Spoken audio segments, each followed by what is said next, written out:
Alright everyone, I apologize. We have had what I would like to refer to as a fairly monumental computer crash.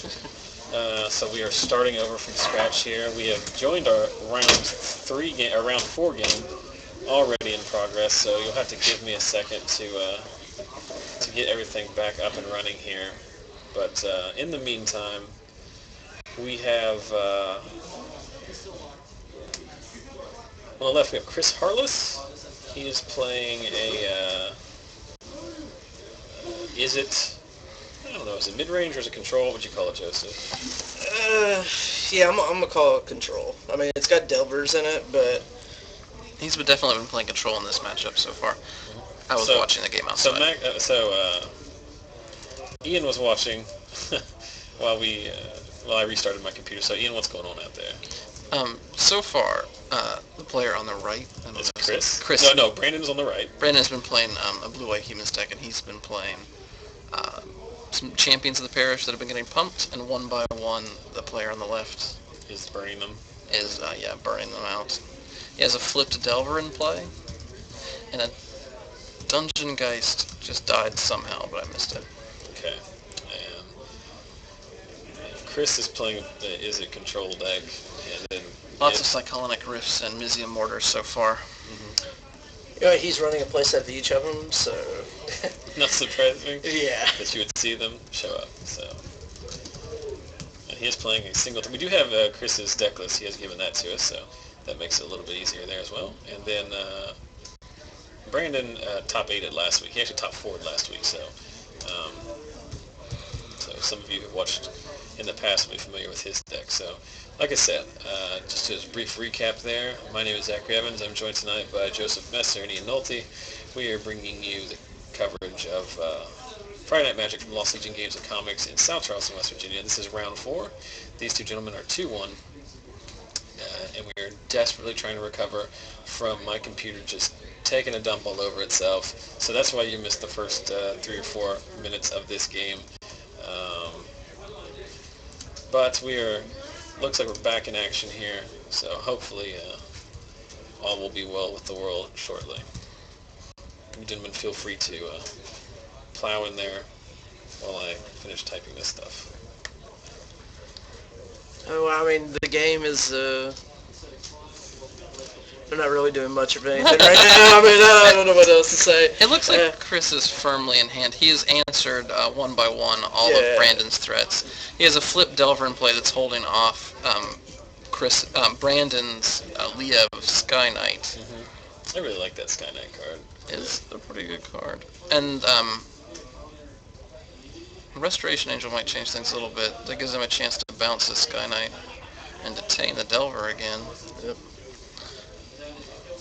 But I've got to imagine Chris is in control right now, because he can answer a lot of cards with 4 toughness. Mm-hmm.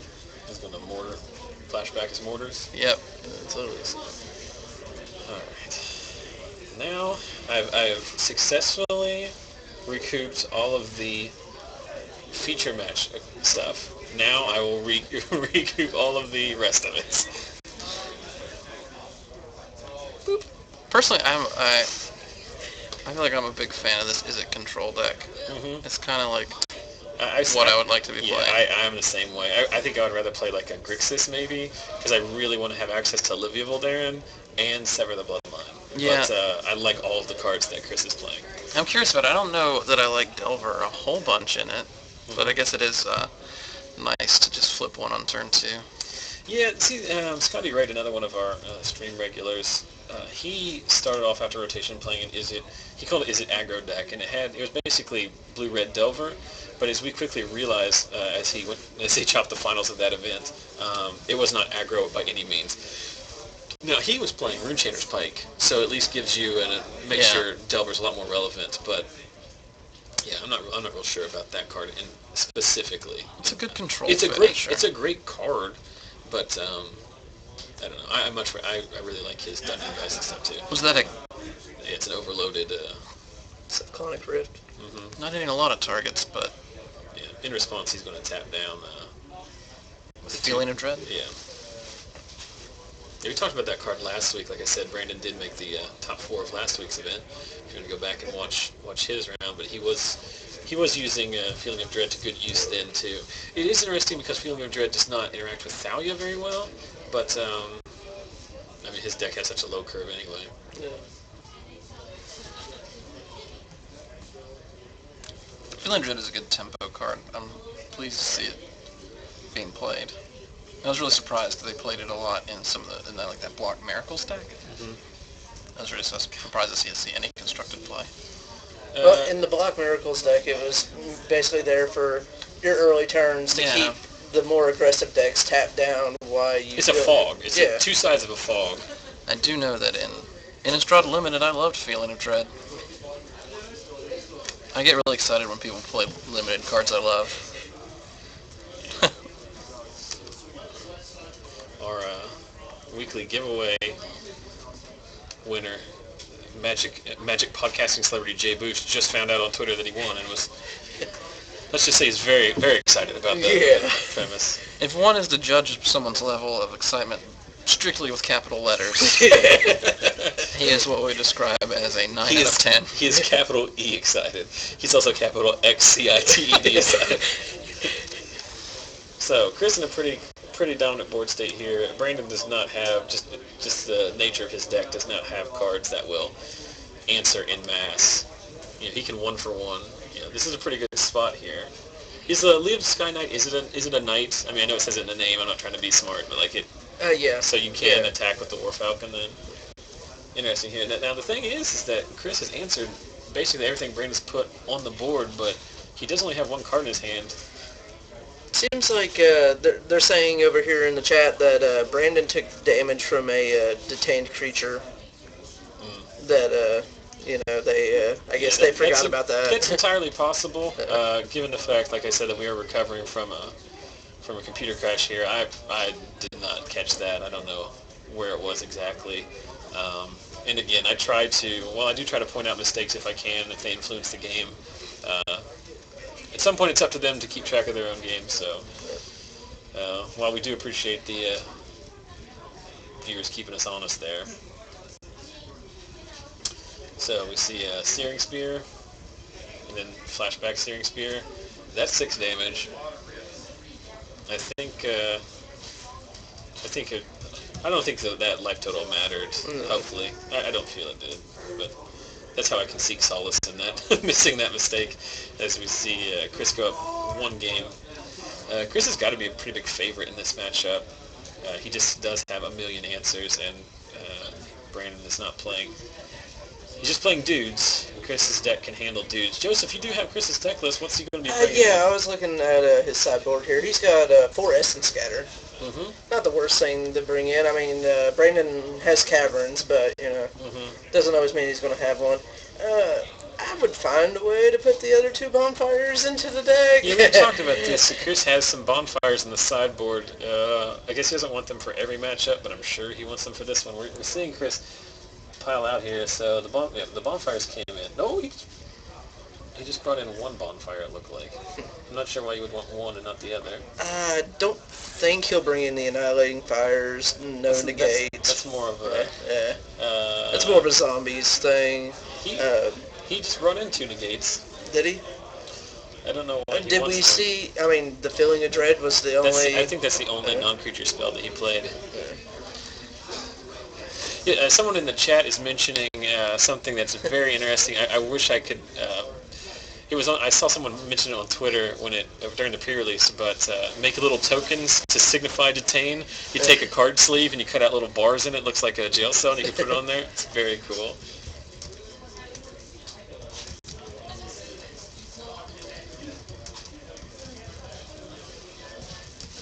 What seems bad in his main deck?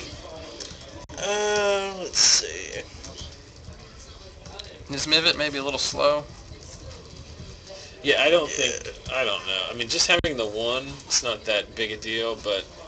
Counterflux, probably? I think the Counterflux got to come up. He's playing Counterflux. I'm not sure that's it. That does not seem necessary. I don't know how I feel about that card just as a Magic card. Yeah. But He does have a single unsummon in the sideboard. I might like that. I might like that against, It is a very funny, someone was posting a new worm token. I saw that today. Someone had posted a very funny Armada worm token. I can try to get that on I can use my magic. Y'all talk about sideboarding, and I'll do my best to get this funny joke on here. But yeah, I mean, maybe the Unsummon comes in, but you said he brought in 2 negates. The Essence Scatters, those should definitely come in, and the Bonfires, which we said he's putting 1 in. Yeah, I saw at least 1. I think he would want 2, but I think when I saw him pulling cards from his sideboard that he had 2 negates and 1 Bonfire. I could be completely wrong, but that seems to be what he brought in. Now, I don't know what Brand is bringing. I'm trying to think what he brought in last week. I would imagine there's got to be some number of syncopates in his sideboard. I believe he did play those last week, now that I think of it. So that is surely got to be coming in here. Syncopate on an overloaded Mortars or Rift seems to be pretty solid. Yeah.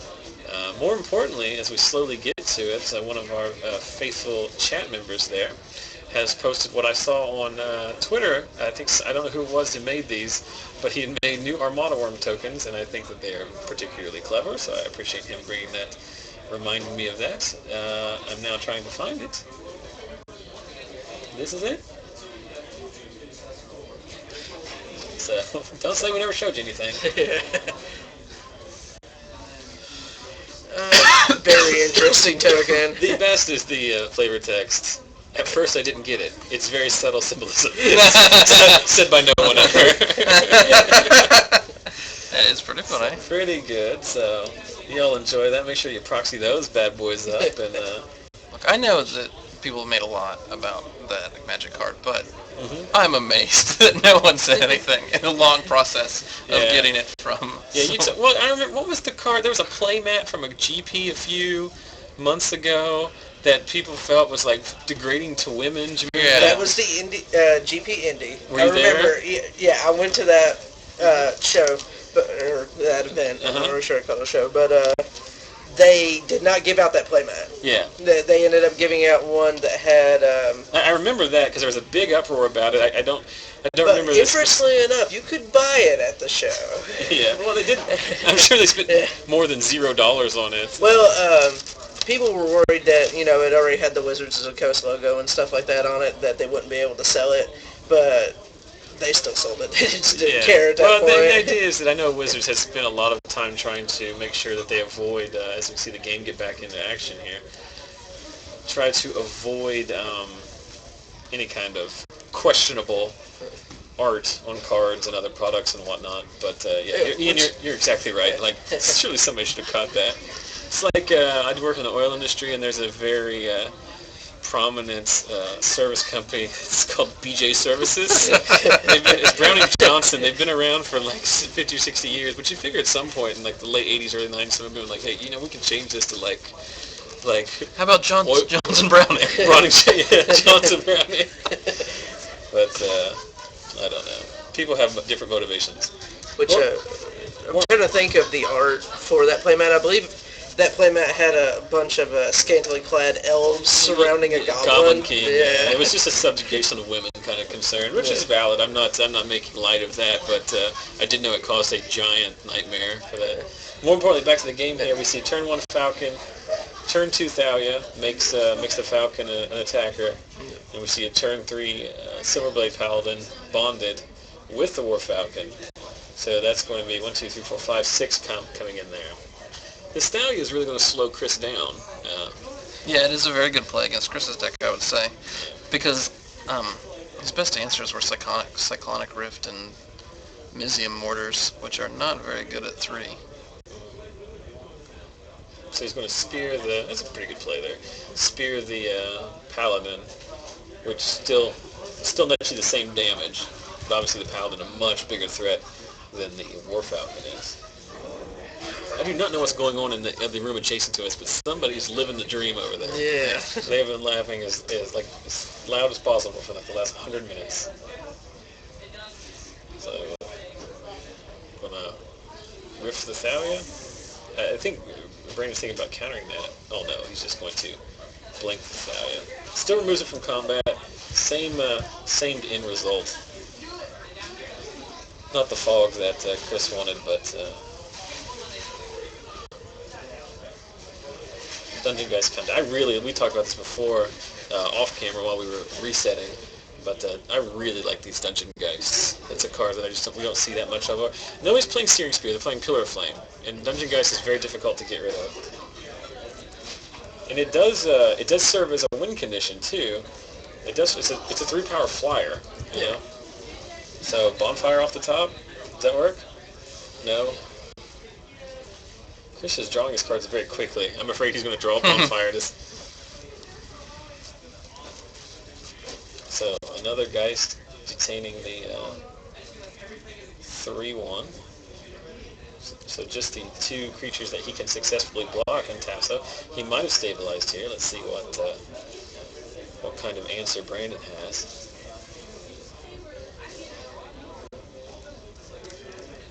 There's a thinker is what he has. Options. Options being weighed.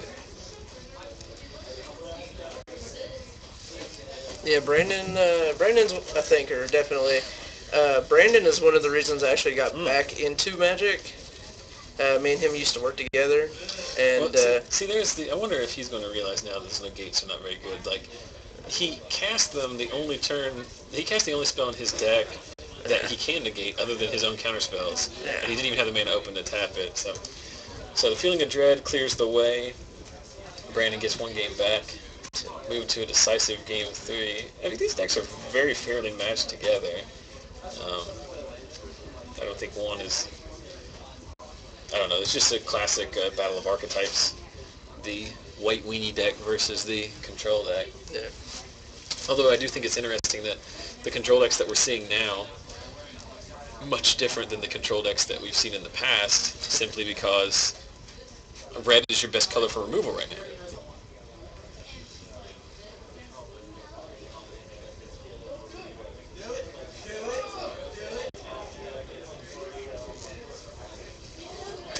So you gentlemen fill some gaps while I'll do the Facebook stream here. Yeah, so we were just staring at your Facebook page. It happens. It's late. It's round 4. We watched a lot of Wizard fights. My computer done crashed once. There's only like 7 people watching. So, is that what we're doing? No, we're like at 30. But I mean, like I said, we had multiple. We had about a month there where we were about 100 people deep every week. It might be. I'd be curious. There are 34 people here tonight. I'd be curious to see what. Oh, that's why. Travis Wu is streaming. That's exactly why. Yeah. See, it's a problem with 460 viewers on him. That's on a Friday. No, it's just him. Well, AJ also. Yeah, but it's just Wu. We could handle the other one. That's annoying because they monopolize the. I mean, it's not like it's their fault, but they have a big following. But they really do. When the pros stream, it is. And I'll be honest with you. No offense personally to Travis Wu, but I've watched his stream. It's not that exciting because. His deck is weird. Like, his deck doesn't do anything. Yeah. You basically watch him, sit around for 6. I'm trying to think of the streams I enjoy watching. Michael Jacobs. Well, I was watching the night the cops came to his door. Please tell about this. Please share with our viewers. But I was watching one night. He was drunk, and I believe he was drafting, and the cops showed up. That is, of course, illegal.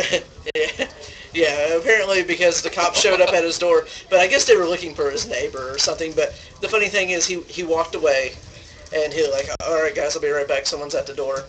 About 5 minutes went by, and he came back, and he was smiling and sweating slightly, and I was a little wary of what had happened. He was like, I just spent the last 5 minutes with the cops, explaining to him that my neighbor doesn't live here, that he lives next door.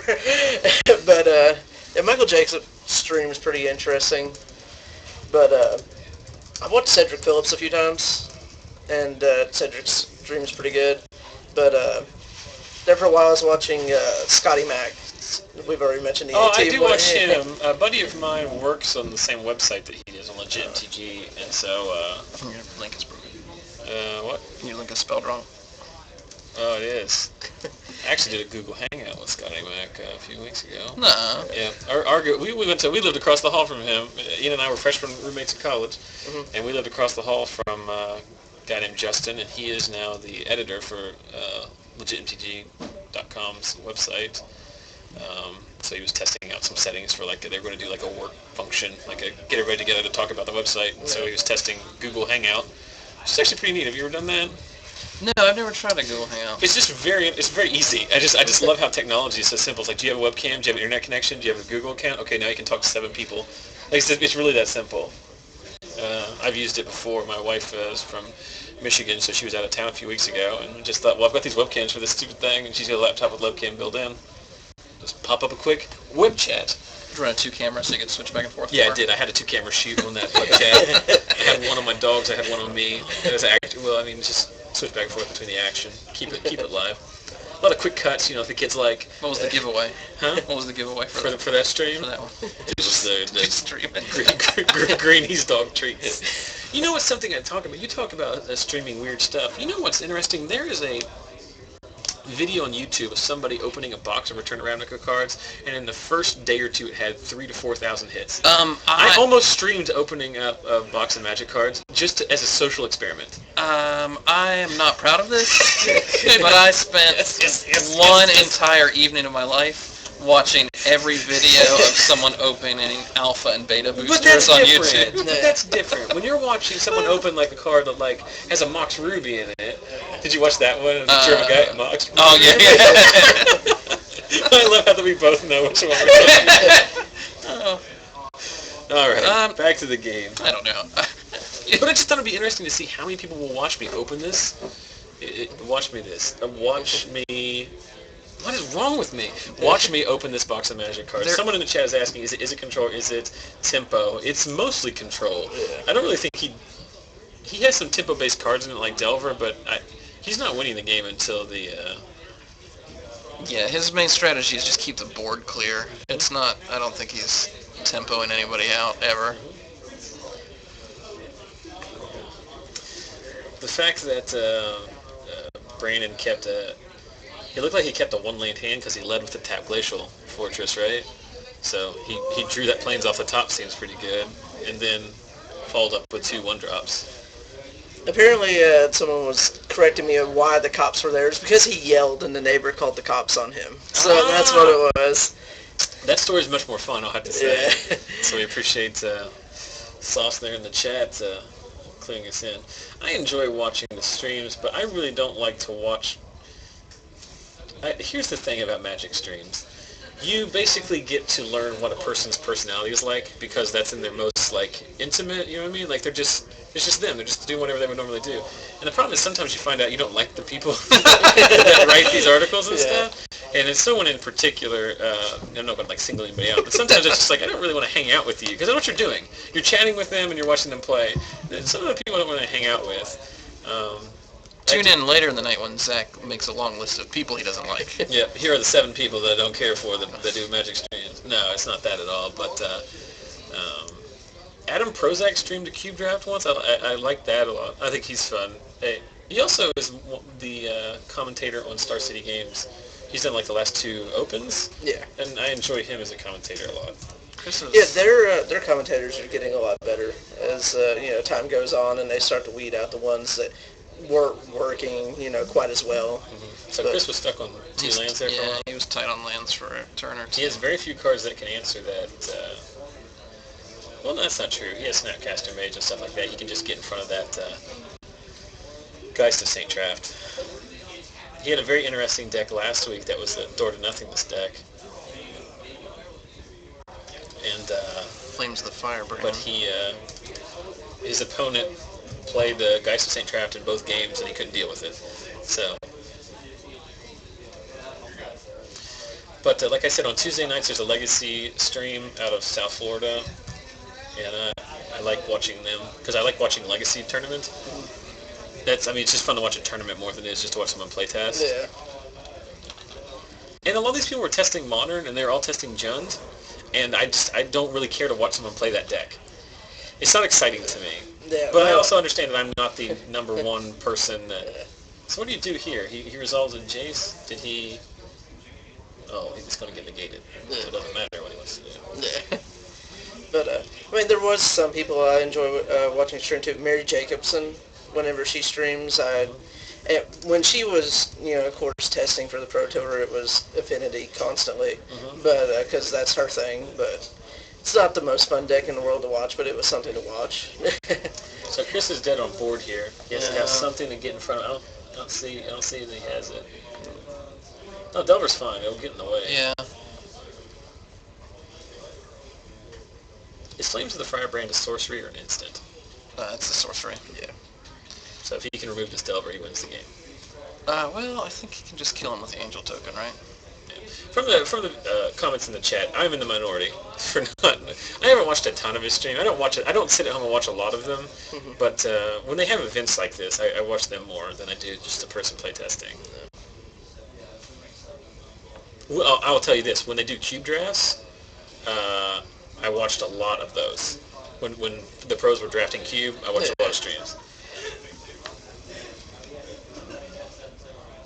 He's choosing to take 2 there.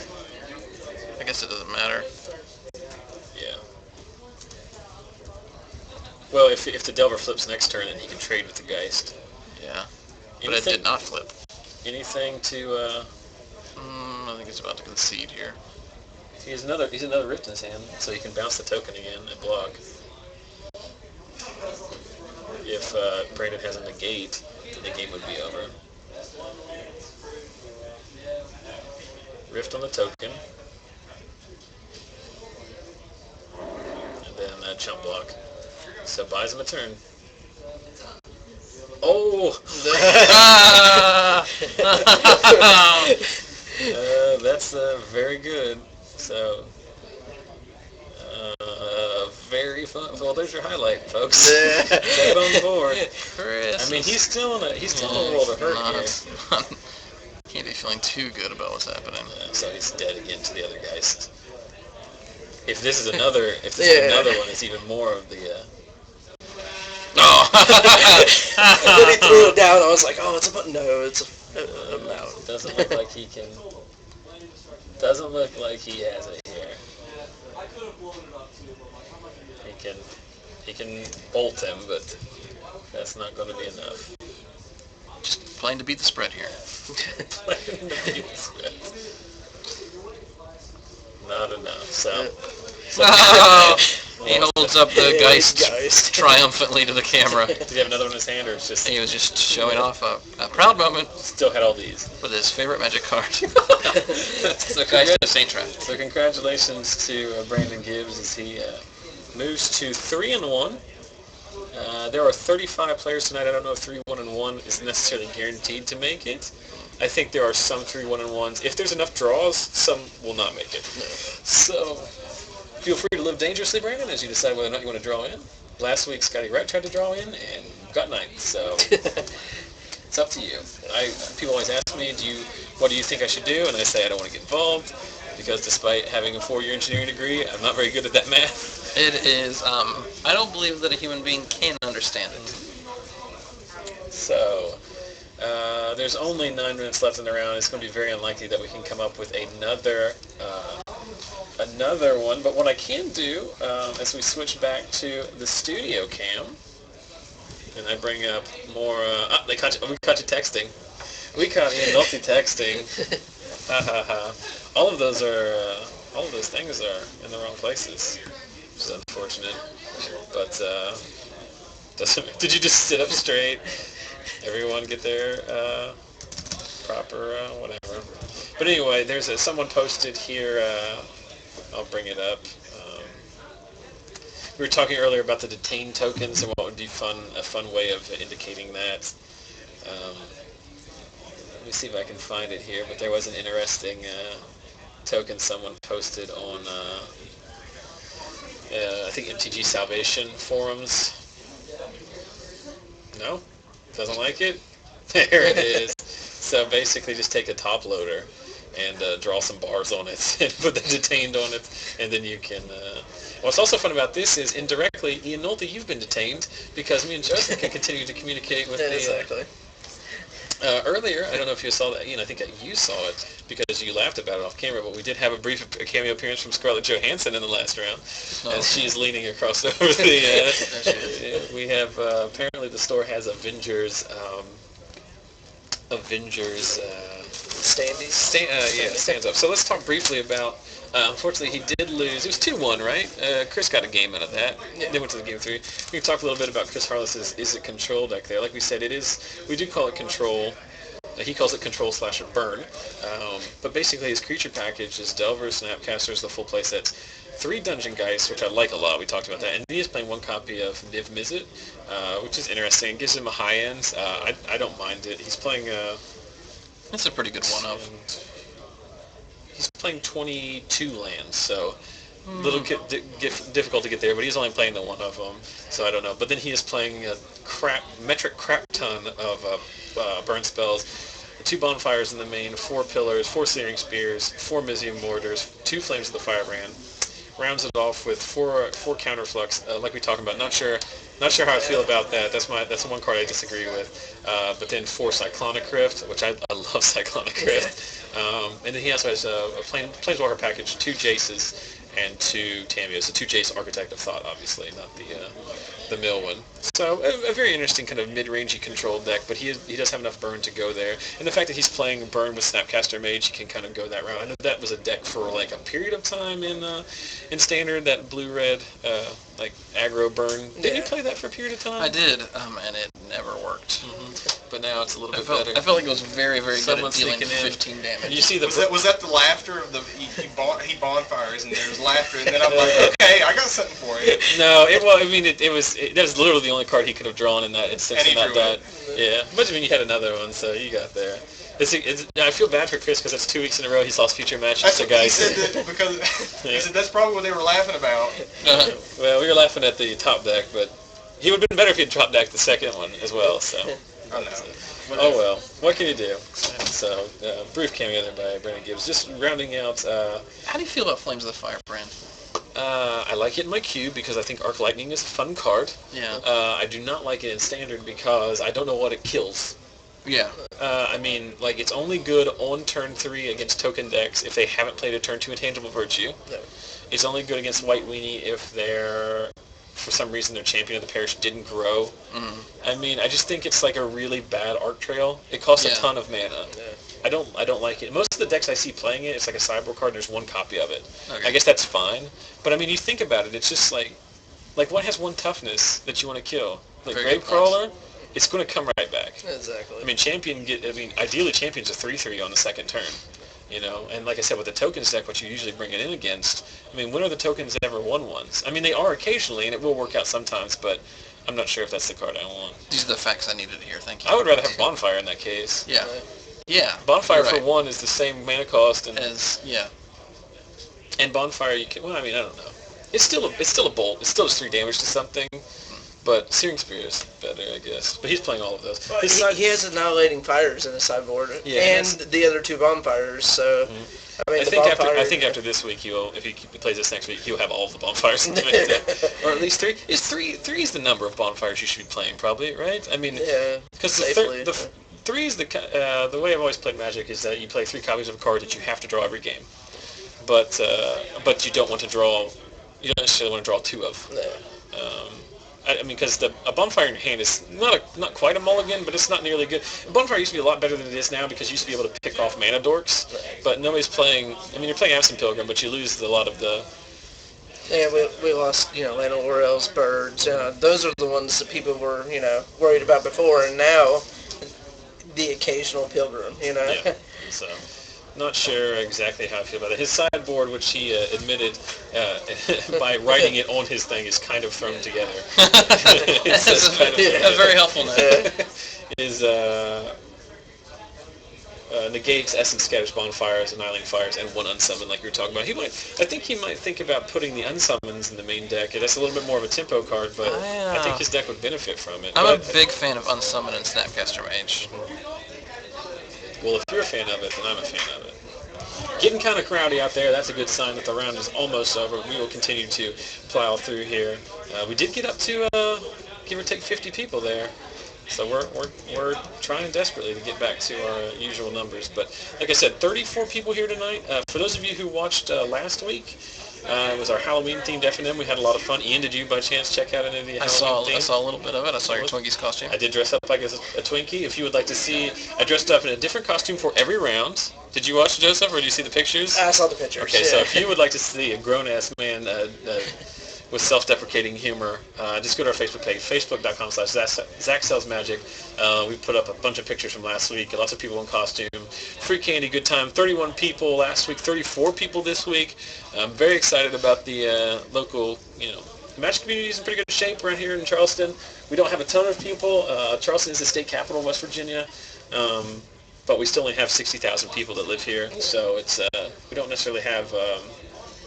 And you're not even technically from Charleston. You're coming from Chapmansville. That's like 45 minutes. Yeah, Ian is just visiting. He usually plays down to the shop in Huntington. That's another about 45 minutes, right? Mm-hmm. So we do have to take them from all hollers and necks of the woods to get out here and make 34 people. But it's exciting to see 34 people. Like I said, we did have the Star City IQ a couple weekends ago. We have had Grand Prix trials in the past. That's definitely something that we are trying to do. So if you are, I know a lot of you are local, obviously you know all this stuff. For those of you who are watching the stream like regionally, I know a lot.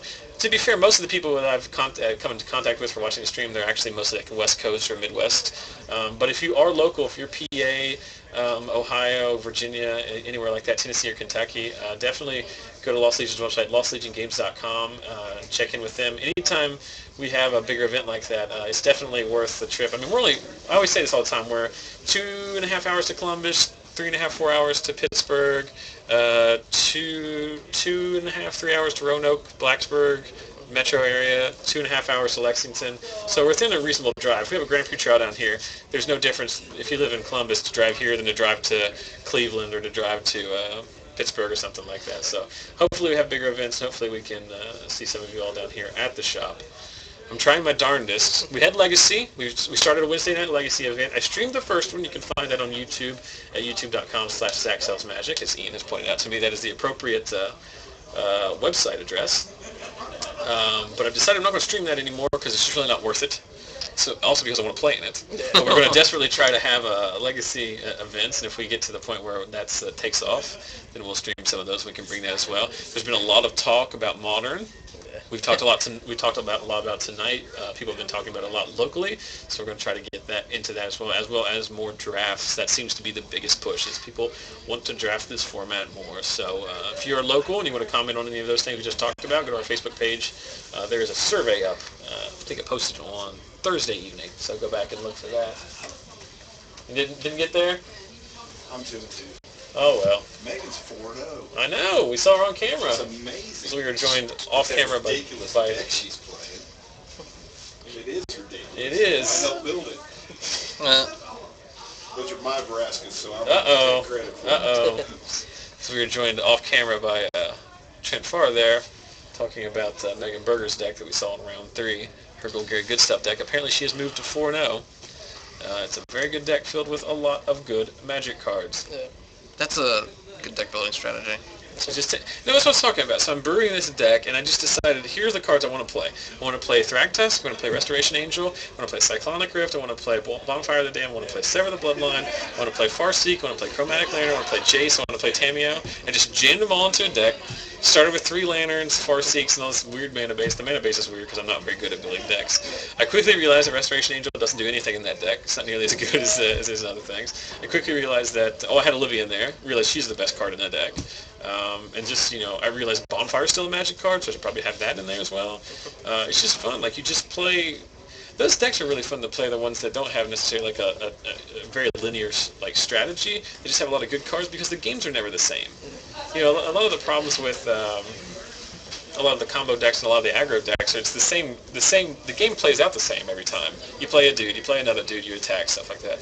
When you have so many singleton copies, when you're digging through your deck, when you have planeswalkers, when you have a lot of weird interactions. There's some games you get them with a giant Rakdos return. There's some games where you bonfire them out of existence. There's some games where you have a Cyclonic Rift in your opening hand and you say, all right, I'm going to set up this entire game to win with this Rift. There's another card I'm playing that I really don't understand why people aren't playing it. Clone. I know we lost Phantasmal Image and we lost Phyrexian Metamorph, and I know Clone costs 4, but it still does the same thing. You can still copy a Thragtusk, you can still blink a clone. More importantly, a card that's seeing a lot of play right now in the green-white decks and in the humans deck, Sigarda. Yeah. Sigarda is very difficult to deal with, and Clone is a very cost-effective way of doing that. And it's also not a dead card. It's not terrible against Geist. No, it's good against Geist, it's good against Olivia. It's good to just copy your own Thragtusk or copy your own Restoration Angel and blink your Thragtusk. I mean, it's just a good card. So I spent a couple copies of that. My mana base is kind of wonky. I was playing a Tamiyo. I love Tamiyo. I was playing Jace too. Jace is good, but like, I don't know. Jace dies a lot. Jace ends up being like a pay 4 for the mini divination and gain 3 life, which is still fine, but I don't know. I'm not playing a Vraska. That's in the board. In the board for a deck that never sees the light of day. Yeah. But you still playing Cockatrice? No, I don't. What I do is on Cockatrice is I draft 2 fake decks and then run them against each other. That's how I use Cockatrice. I test my 5-color Good Stuff deck against decks I download from Star City Games Top 8 and just play them both against myself because I'm a giant dork. So we've basically proven that we are just the bottom barrel of social deviance in here. So anyway, so the chat likes our idea of clones. So that's what you should do. Whenever you're out there, put a couple clones in your deck or in your sideboard. I guarantee you'll get value out of it. I guarantee you will. Like what clone is just the best creature on the board. It's never a bad thing. People played the heck out of Phantasmal Image. Yes, I know you can't recur it with Sun Titan. And yes, I know it costs 2 more mana. But you also can't kill it with that Binosh Tapper or whatever the thing is, you know what I mean? Or just, a lot of times you lost one to a Kessig Wolf Run. Yes, exactly. So that's your hot metagame tip from the Zach Sells Magic Lost Legion live stream. Put a clone in your deck. And I'll tell you something too, while I've been brewing this deck, and I'm never going to play it because I don't play Standard anymore. It's all theoretical. Plus the deck I'm brewing is like $1 million. It's just every card is good. But one thing I have realized is how good the mana base is now, and that's even before we get the other half of the dual land cycle, the Shocklands. So I'm really looking to see how out of control the 5-color control and 5-color Good Stuff deck gets when you can Farseek for both colors that you're missing in your opener.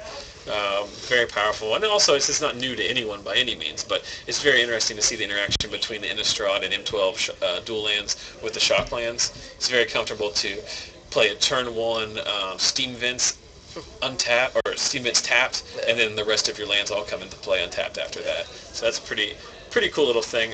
We are way deep into turns here, so we're going to take a quick break. I'd say 2 or 3 minutes, 5 at the most. We'll be back with round 5. Well, hopefully we can find a win and in, so we can have a little bit of drama on the camera. One more round of Swiss, then to the top 8. So stick around. We'll be right back with more non-stop Magic action.